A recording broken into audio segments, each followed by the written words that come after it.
Fourth person is now charged with making anti-Semitic threats within the last 12 months here in Georgia. The Northern District of Georgia's U.S. Attorney's Office says a Texas man threatened to kill Jewish people at a local company. As Atlanta News First reporter Justin Berger tells us tonight, the man's accused of leaving a voicemail at a security company in Atlanta.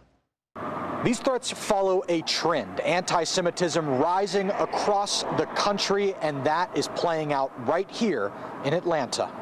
4 times in 12 months. Those aren't veiled threats. These are serious threats of violence. 4 men charged with making anti-Semitic threats online or on the phone, all charged by U.S. Attorney Theodore Hertzberg in the Northern District of Georgia. It's not just words. This isn't just shouting into the void. These are threats to murder, threats to injure, threats to harm individuals because of their religious beliefs.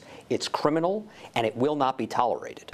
The most recent case involves Jordan Hadley, a Texan the DOJ alleges left a voicemail at Atlanta-based Flock Safety, accusing Jews at that company of, quote, breaking the Constitution and threatening to kill them.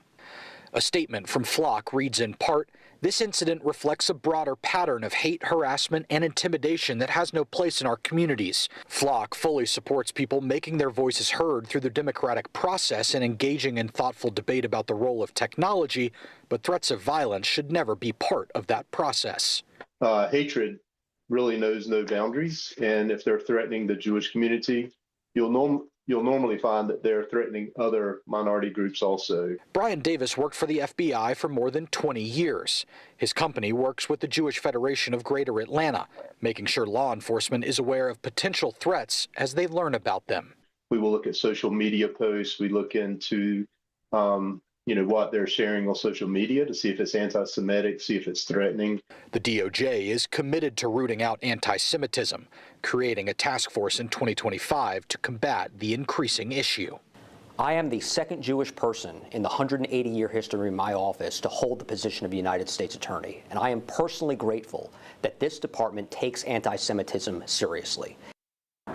Brian Davis with Secure Community Network says best practice is still see something, say something. If you see something online, report it to law enforcement so they can follow up. Reporting from downtown Atlanta, Justin Berger, Atlanta News First.